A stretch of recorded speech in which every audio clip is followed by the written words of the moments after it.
This is the Cameron Journal Podcast. It's a place where we talk about important things. It's a place where we bring a little slice of the news to you. It's a place where we do important things, have important conversations. It's also things that I like to talk about. My name is Cameron Cowan, and this is the Cameron Journal Podcast.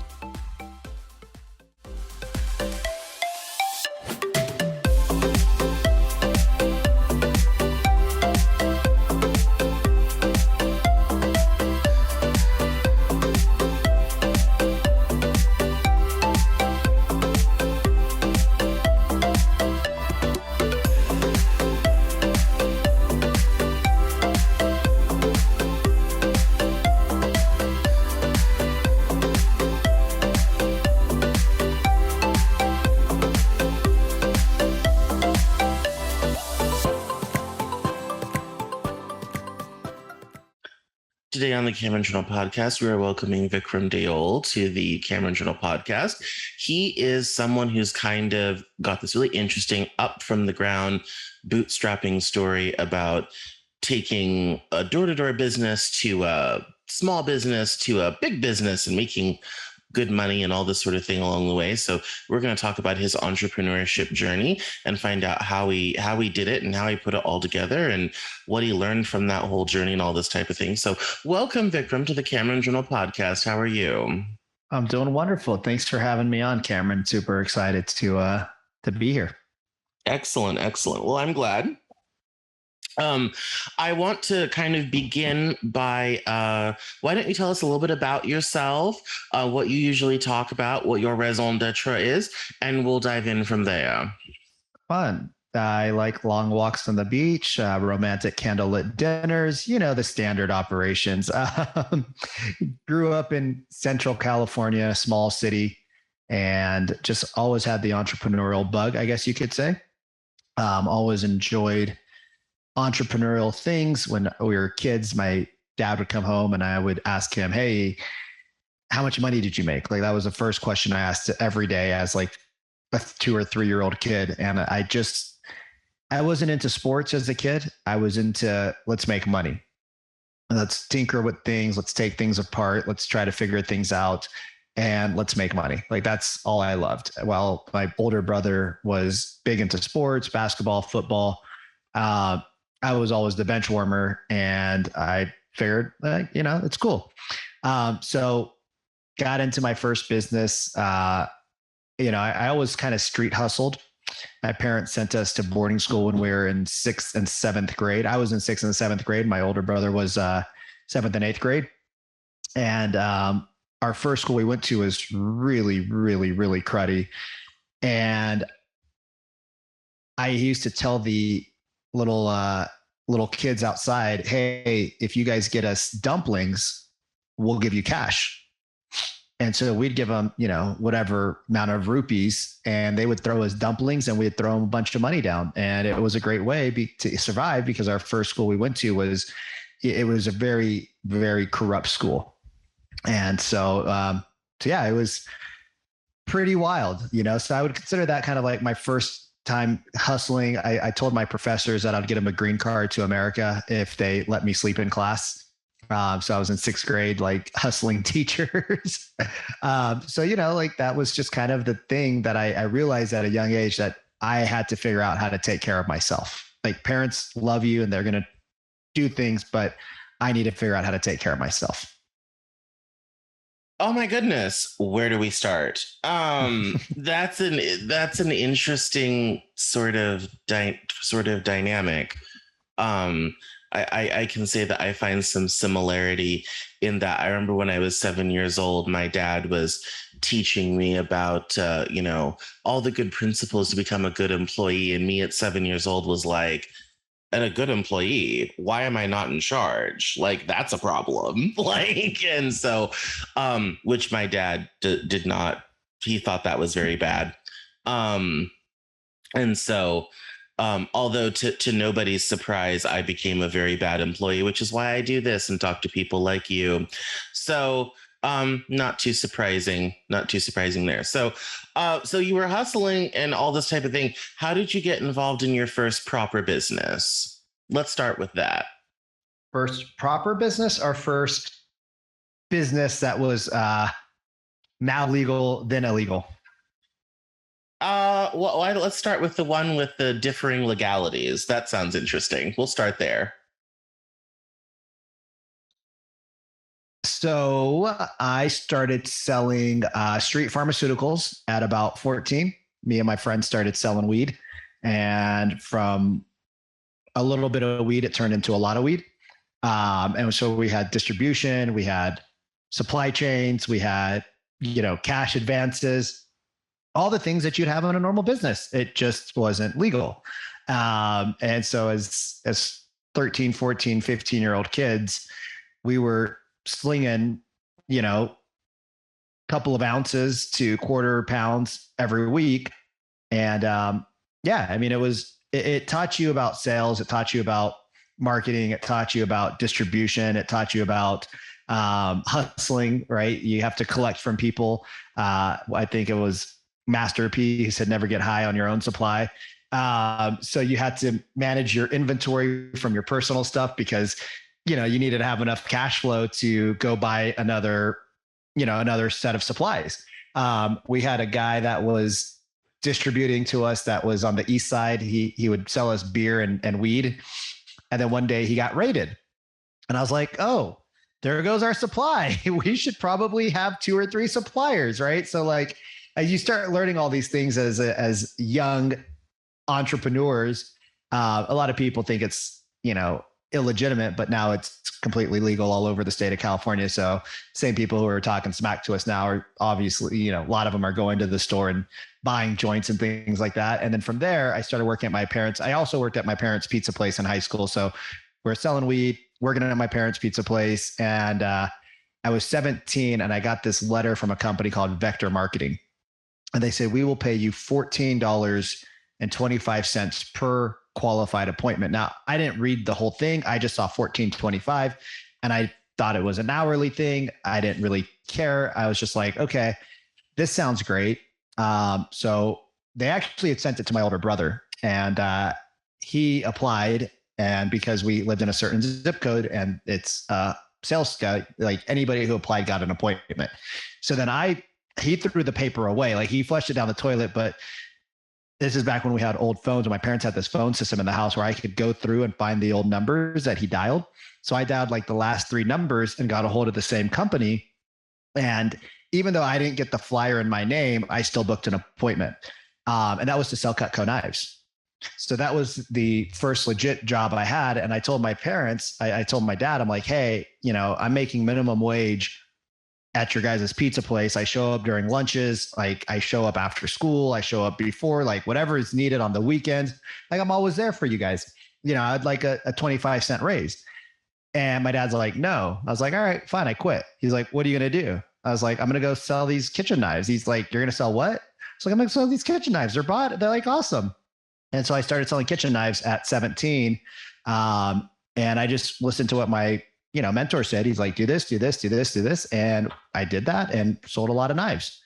So that was like the first legit business. And then the following year at 18, I had my first brick and mortar, you could call it. It was I was a branch manager for Cutco. And so I had the opportunity to go to because I had such high sales.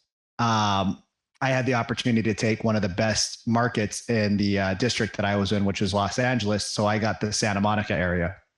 And we did 100 and I don't remember, like $280,000 in sales that summer for 3 months. It was pretty impressive for a 18-year-old kid who all the people that worked for him were older.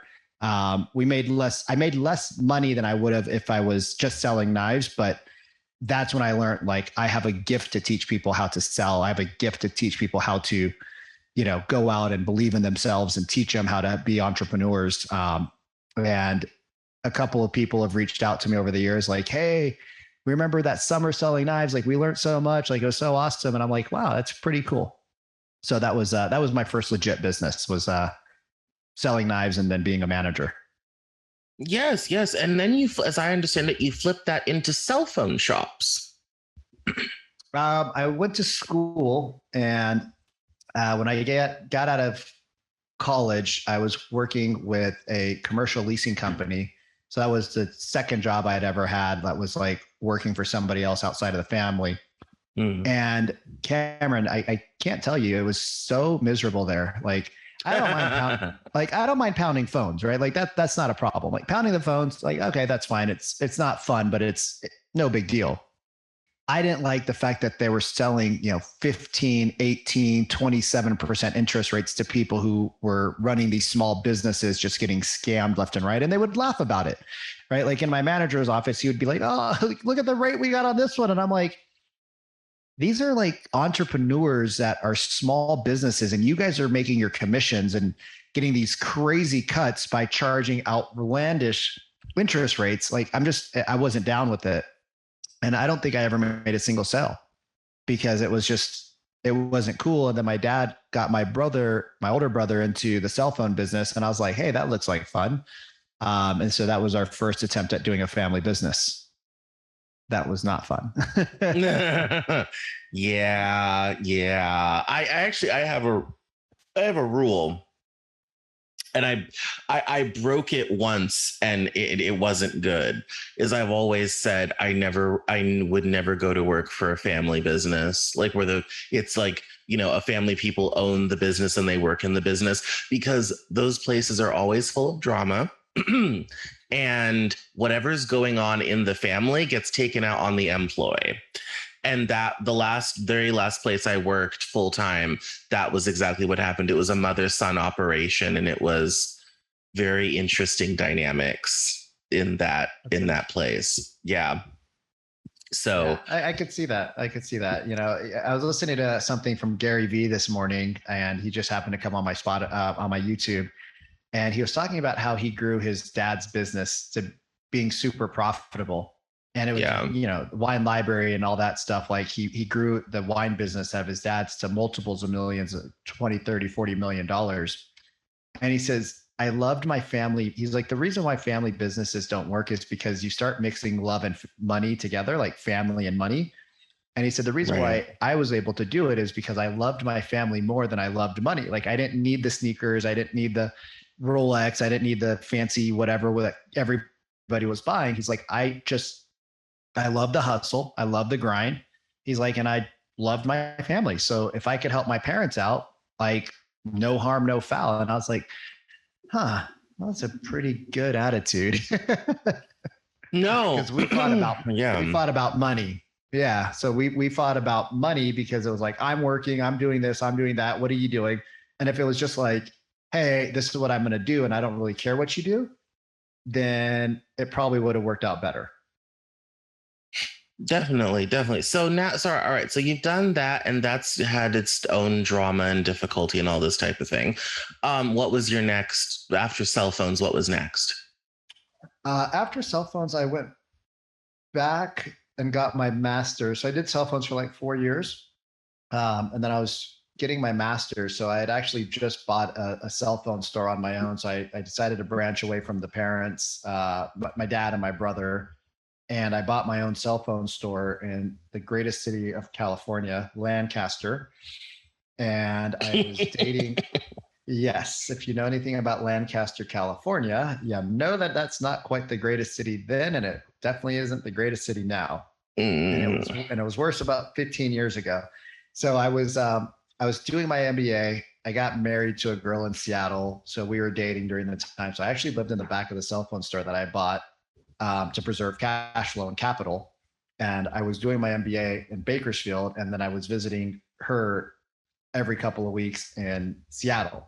So I had this pretty wide loop of travel that I was doing. And after I finished that, we moved up to Seattle. I actually, believe it or not, I started selling knives again because it was 2008, 2009 is when I moved up there. And I went to interview, and all these companies were like, well, you're 28 years old, but you don't have any job experience. I'm like, I've run like 6 companies. Like, what are you talking about? Like, I have tons of job experience. So like, no, you don't have any like real experience. And I'm like, again, I don't know what you're saying. I've run all these companies. Like, I have a ton of experience. So I finally got a job at Wells Fargo, and it was to be an entry-level teller. And it was like $36,000 a year salary to work 60 hours a week. And I was like, F that. Like, I'm not going to do that. Like, I'm not going to be your corporate slave. So I called my pops up and I'm like, hey, I got like 12 grand left to my name. My rent's, 2,600, my car payment, 600. And I got a wife to take care of that's not working. I'm going to go back and sell knives. And he was like, okay. And so I just finished my MBA. I sold my cell phone store. I had a little bit of money left over. It was going on like 3 or 4 months without having a job. And I picked up and I started selling knives again and did like a couple $100,000 in knife sales. And when you're making 50% commission, it's not a bad roll. I took that money. We lived pretty frugally, outside of rent being pretty expensive. We lived pretty frugally, took that money and started saving and started flipping houses. And we flipped a half dozen homes. And then started to sell real estate. Excellent, excellent. So, well, now that we've gotten kind of a tour of your career and all this type of thing, and yes, and all this sort of thing. Side chat first. How did you like sunny Seattle? Well, I don't live there anymore, and I shut down a seven-figure. I built the real estate company to do 7 figures. We were very stable, very systematized, very process oriented, very structured. And after doing a year of Tony Robbins, I got arrested in Seattle. I went to, I spent a little bit of time in jail, got a divorce. And then my last straw, like the one that broke the camel's back, was my assistant who I just hired, who, I knew her parents, everything. She had a pill and drinking problem, and she was stealing money from me. So that was just kind of like, all right, you know what? Like, I think I'm done. Like, third time's a charm. Like, I think I'm done. So I was going through Tony Robbins, doing a lot of personal development, a lot of self-reflection. And I was like, I've lived this interesting life where I've been through a lot of things, but I've never sat down and been slow. Like, I've never slowed down to actually assess how all this trauma has it negatively or positively affected me. And I shut down my business in 2018, and it was our best year ever. Right. So I shut down the business after she, this gal had embezzled about $10,000 or $12,000 from me. And, I was like, I'm done with Seattle. I was like, I just don't feel like Seattle is my spot. And so I left Seattle. So you could tell that me and Seattle had a very interesting relationship. Let's put it like that. Yes. Well, I mean, same. So I actually moved back here in 2020. I had moved back east to the Washington, D.C. area and met a girl, and that relationship ended in a hot dumpster fire. And I was homeless for the first 6 months of the pandemic. And I was just bouncing around the country, going to different writers' retreats and all this type of thing and whatnot. And eventually I'm just kind of like, you know what? I'm just going to go back to the West Coast. I give up. This East Coast idea is terrible. Back to the Pacific Northwest we go. So yeah, Seattle's been interesting. I've gotten some of the best jobs and some of the best opportunities here, but it's also been one of the most challenging places I've ever lived. So I totally understand why you would give up. It's a very unique place. People have to, you kind of have to want to be here. Like, and if it's not for you, then people flee fast. Like, that's just, it's very, it's kind of that way. It's like either you're going to be here and you love it and you want to be here and do it, or you want to get the hell away from here as fast as possible. I mean, I gave Seattle a decade though. Seattle took a decade. So I gave it its fair run.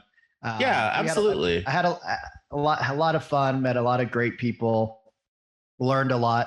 I realized that I didn't want to have a brick and mortar business or something that was tying me down. Like, I'm sitting here in Colombia right now, and we've been here for 5 weeks, and I just gave up my apartment, and I'm selling an investment property, and I'm like going straight nomad for I don't know how long. Like, it could be 6 months, it could be 5 years, but just slowly starting to figure out where I want to be in this world. Because I created a business now after a couple more businesses, after real estate, where I can work off of a laptop and an internet connection anywhere in the world. So Yes. Well, yeah. So so since you shut down that in 2018 and you're now globe trotting and doing all this type of thing, how's it been since you left the real estate business behind? hard, very hard, super hard. Hold on one second. Yeah. So after real estate, every I had a bunch of like had I not done any business with my at all and I just chilled, I would have not had to work for 3 or 4 years, right? Like just living the lifestyle. Obviously, I wasn't going to live the same lifestyle as in Seattle, but just living a normal lifestyle, I would have had 3 to 4 years of savings, no problem. I decided to go into business with my dad and do what I didn't want to do, which was I opened a brick and mortar with him. It was in the wellness space. I was right up his alley. We did it instead of doing it like in the LA area, we did it in Bakersfield because he wanted to be close to him and his, whatever. And everything, like everything in my gut said not to do it, Cameron. Everything was like, no, no, no, no, no, don't do it. Should have But trusted it. there was this little thing that was like, you're not doing it for the money. You're doing it because you're trying to build a relationship with your dad. And I was Right. like, but this doesn't seem the right way. And through the worst breakup ever, and like horrible things being said, um, we ended up somehow me being close to my parents for that 2.5 years changed our family dynamic. We went from a family that never talked, siblings that never talked, um, to now we see each other, we go on vacations together, and it all stemmed from me being there, I believe. Like, had I not been there, I don't think things would have turned out to be the way they would. So it was a positive and a negative. I guess it wasn't really negative. It was a positive and a learning experience. So I left the business with a rental property, a bunch of debt, but a family. And now I'm Hmm. selling the rental property, which is amazing because it's got a ton of equity in it. It's thrown off great cash flow. Um, is super fun project. Like got to remodel it, got to learn a lot, about tenants and renters and things like that. Like, we're still not at the finish line yet, but hopefully, in a couple of weeks we'll be at the finish line. And it'll be a cool chapter where I'm like, all right, now I can see how to invest better, where to invest better. It was interesting experience, but a lot of people would be like, well, you went from making, if you would have stayed in real estate, you'd be making $5 million a year now. I'm like, yeah, but if I stayed in real estate, my dad and mom might not have come down for my birthday last year and hung out in Miami with us, right? Like I might still be in Seattle, a city that I really didn't enjoy being in, right? I didn't enjoy the weather. I didn't love a lot of the things. There's a lot of great things, but there's a lot of things I didn't love about Seattle. And without having those experiences where I was able to go out on my own, I wouldn't have done that.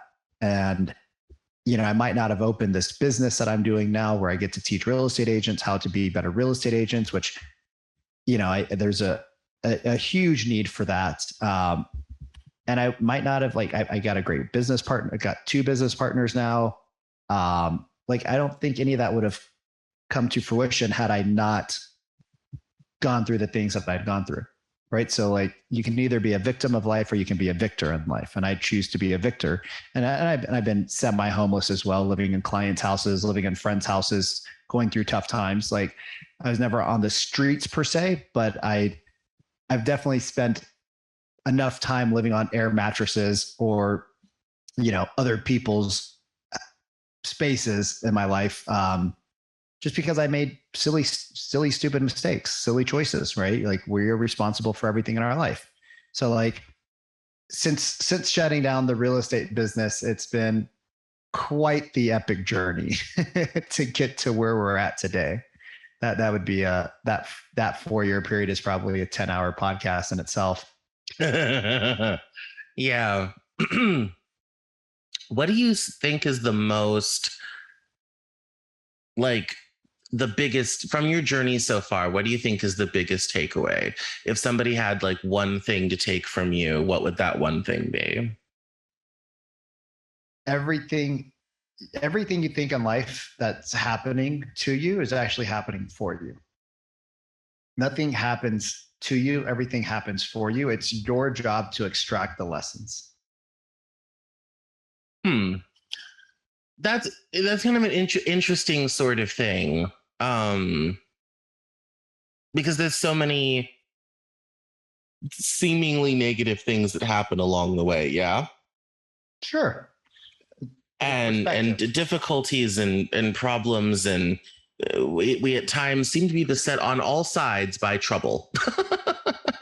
Yes. And it can be hard to see the perspective during all of that. So how do you keep perspective in the tough times?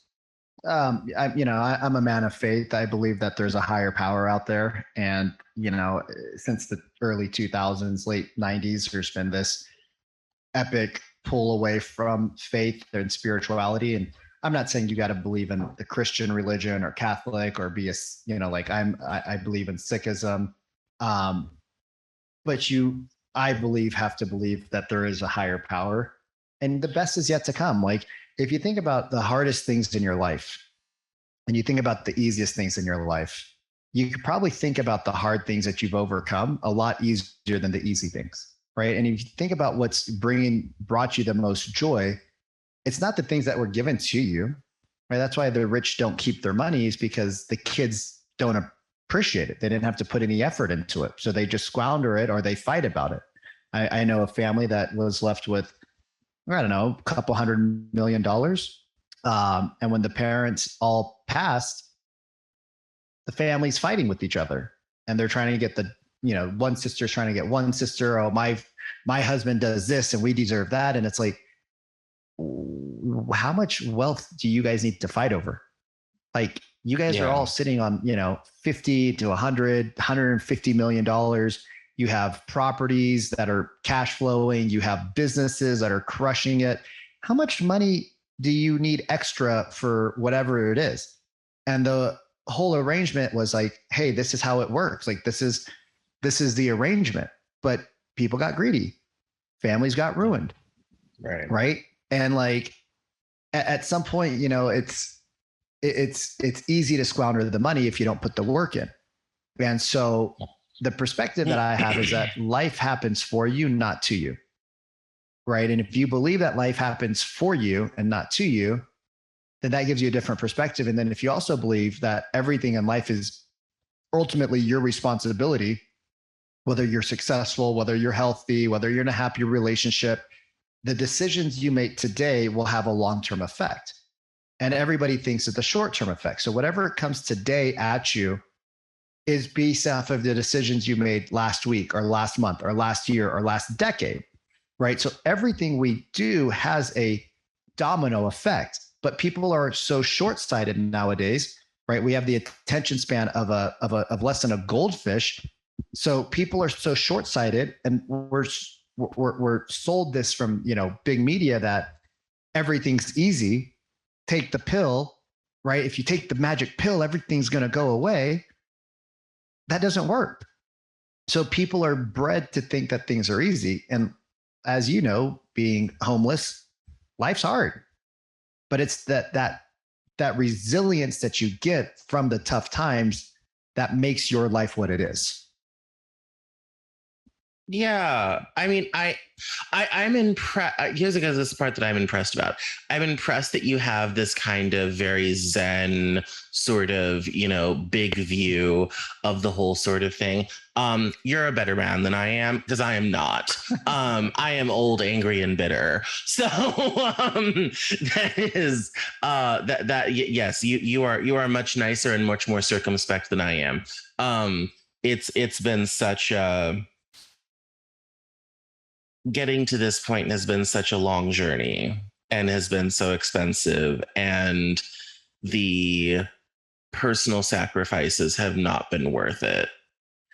And I am always, when I have these conversations with people, I always kind of wonder, like, where are the pain points? What did you give up to get to where you are?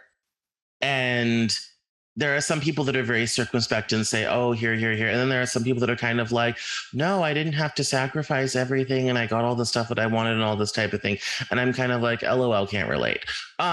Because like for me, like the Cameron Journal is great. And as someone close to me last night was kind of like, yeah, like you're a, you're a brand now. This is what you've built. This is what you've done, all this type of thing. And now it's time for you to take that on.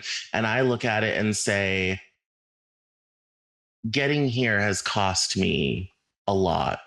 It cost me my youth. It cost me romance, personal relationships, all this type of thing. This has come at great cost. That incidentally has not been worth it. And so I wonder for you, where's those pain points? Where has the sacrifices been?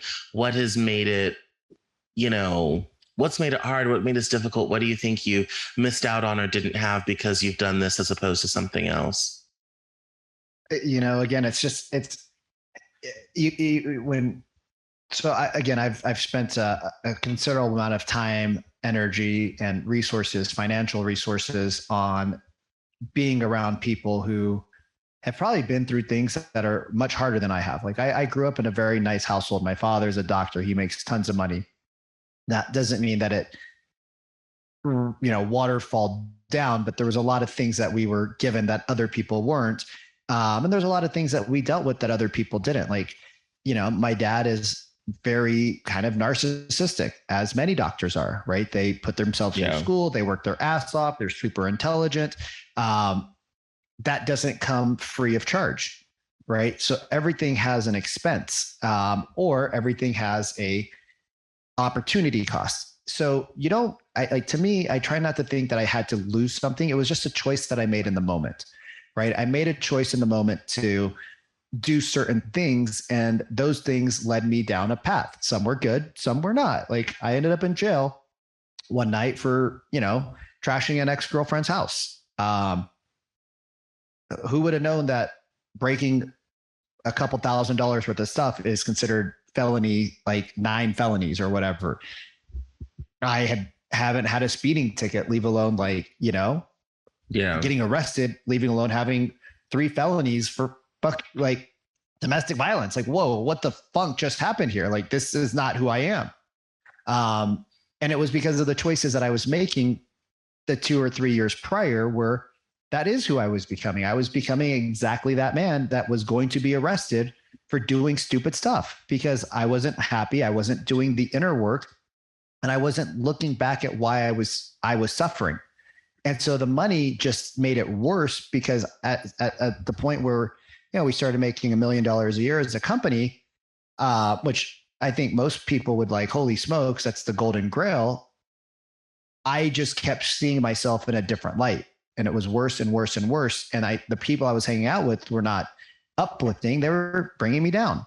And so in some regards, people say, well, you gave up your perfect relationship. And I said, I gave up a woman that I cared deeply about, but I was hurting her. But in the flip side of it, I also believe that everybody comes into your life to teach you something, and you come into their life to teach them something. So I came into her life to teach her something. She came into my life to teach me something. The actions that we did, obviously we had to go through to learn, because I wasn't learning and she wasn't learning. And we were obviously doing things that caused pain for us both. Hopefully she went out and became a better person from it. And I hope that I became a better person from it.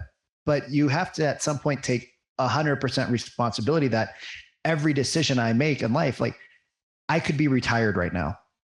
Cameron, I should be retired. I had all the resources to all the people that taught me about buying real estate in 2008, 9, 10, 11, and 12. And in fact, I started doing it and then I stopped, right? Because I went through a divorce. I decided that I was going to go out and bang every chick that looked at me. I was going to take out all of my anger, and I was going to be the man. I was going to be the man of town, right? And I blew through 4 years of my life at the bar, having sex with everything that would walk through the door. And it came at the personal toll. Like the relationships that I lost were nothing near the personal pain that I put myself through. Because how do you love others if you don't love yourself? And so I spent hundreds of thousands of dollars, months and months and months doing the work. My parents would say, when are you going to change? And I'm like, you guys are too close to the source. I said, I've changed. You guys have remained the same. How do you know I've changed? Because I see the stuff I do to myself compared to the stuff I used to do to myself. It's totally different. Like I walked away from a business that most people would stay at just because they wanted to make the money. But I said, that just propels more unhappiness. Now, could I get back into real estate sales and build a team and do all the things? Yeah, I have all the checklists. I have all the resources. That doesn't excite me. What excites me is having 1,000 people in my program, right? What excites me is helping 1,000 people, 10,000 people, 100,000 people change their lives because of the experiences that I've been through, and me being open and vulnerable to share. Yes, I've had domestic violence charges against me. I know doctors who have had the same. Yes, I've been through a nasty divorce. You know, my ex-wife and I the fights that we went through were insane. People can relate to that, but people can't always relate to like, hey, I made $1 million. But if they can start to get through their personal traumas and personal pains and personal insecurities, or I don't feel worthy of this because I'm a piece of piece of shiz, they can start to forgive themselves. If they forgive themselves, they can change themselves. But if they can't forgive themselves, then none of the training, none of the processes, none of the prospects, none of that matters, right? Because at a certain point, they're going to self-sabotage again and again and again and again. But everybody has self-sabotage. Some is at $1 million, some is at 10 million, some is $1 billion, some is 20 billion. I know a guy that's worth $2-3 billion. And the stuff he tells me, I don't talk to him, but he called me a few months ago. The stuff he told me, Cameron, I was like, I don't want to be in proximity of you. Like your money doesn't make me want to be around you. Like I don't desire to hang out with you. I don't want to travel with you. I don't want to be on your private jet with you. I don't want to be on your yachts with you. Yeah. Like the stuff you say, like, I don't want to be like the stuff you say is like the stuff that like gets you put on the news and TMZ for being a completely horrible, despicable human. And you think it's funny and you have a daughter that age, like, bro. Yeah. You do you, boo. It's kind of funny you should mention that because I've been so self-conscious about who I keep around me the last couple years or so. Mm-hmm. And I was talking with somebody and this person had done something that was very kind of vengeful, and it shifted my perspective about them. And I told someone about this and I said, I'm getting to the place in my life where I don't need people like that in my circle. No, and I get like he comes from a culture where, vendettas cross generations. Why do you hate that guy? Well, he punched my grandfather in 1902, and so we've been mad at each other. I mean, he comes from a culture where like vendettas go on for generations, sort of thing. But I'm just kind of like, I don't know that I like people hurt people. Yes, people hurt people. Yes. And so it's just something where, and his just like the casual nature he was about it, and the 2 hours he spent on the phone justifying his actions to me, which I thought were horrible. I'm just kind of like, I don't know if I want that in my inner circle. Like, it's okay. Like if I just sort of know you and you do weird stuff, I don't care. But when you've gotten into the inner sanctum and I stay up into the small hours talking to you and all this type of thing, what you do matters to me a great deal. And so it's funny you should mention that, because I've recently been going through the same thing where I've gotten very sensitive to who's around me and what those folks are up to. And if I'm not happy with what's going on, then I kind of feel a need to pull back or make a change or protect myself and what I'm doing more than I used to. And I never used to be like that. I had an open door policy, but now we've gotten stricter immigration policies over here at the Cameron Journal. the U.S. government can take a couple of notes. I'm all about doing things. Yes, they should pop. Yes, they should pop around. Like I'm all about doing things, but do it the right way, right? So anybody listening, it's not that I'm an immigrant myself. Well, my parents are. My dad's an immigrant. My mom was born in America.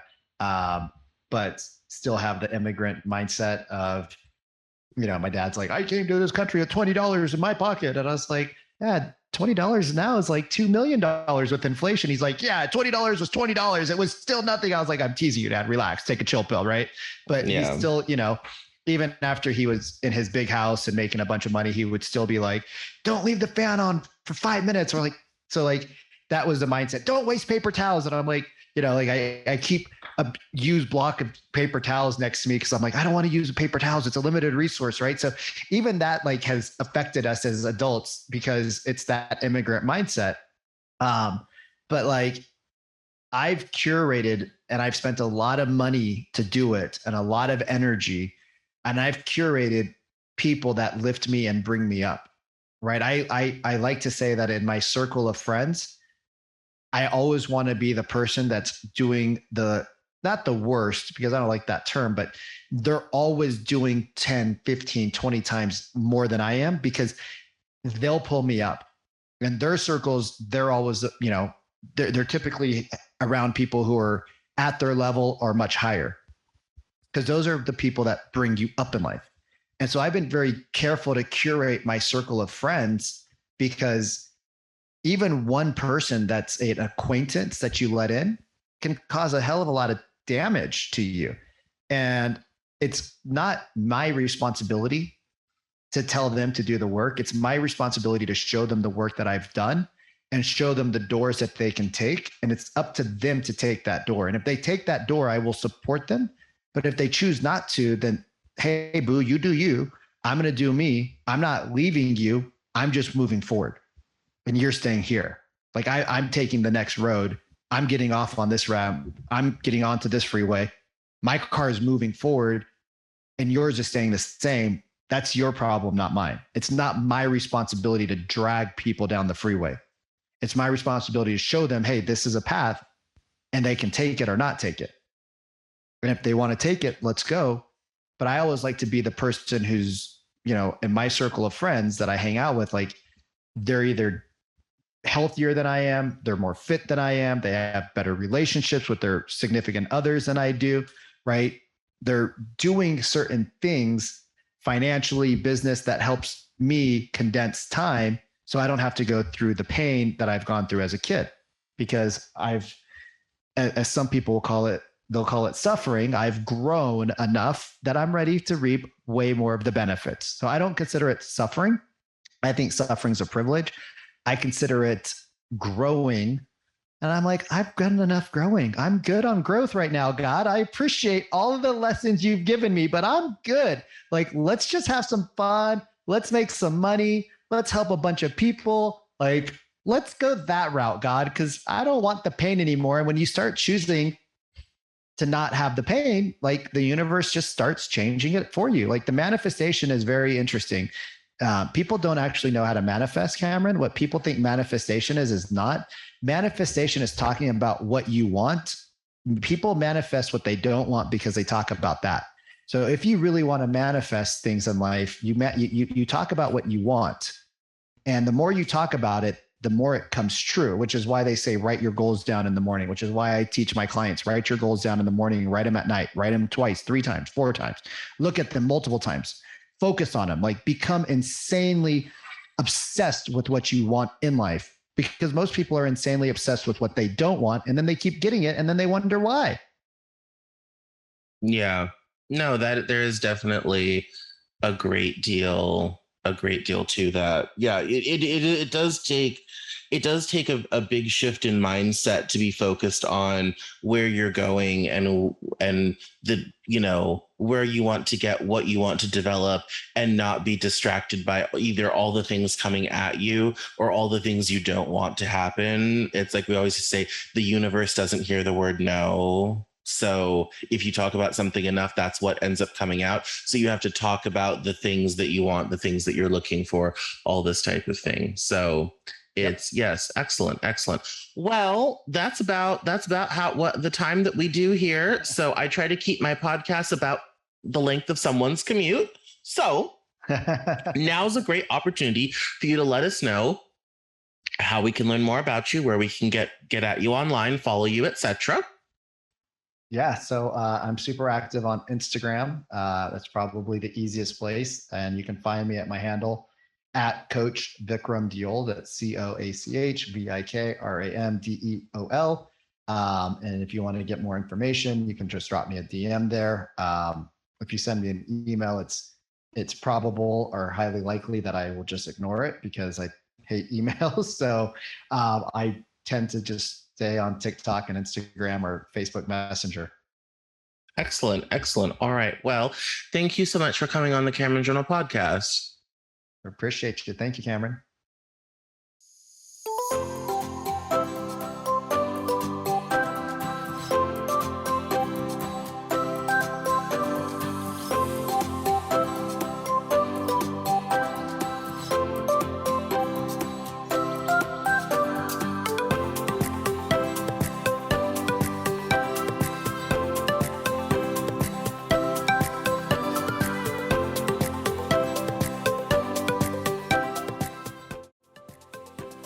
That's all for this episode of the Cameron Journal podcast. Thank you so much for listening. Visit us online at CameronJournal.com. We're on Facebook, Twitter, and Instagram. And I love to talk to my followers and listeners, so please feel free to get us on social media at Cameron Cowan on Twitter. And we'll see you next time on the Cameron Journal podcast.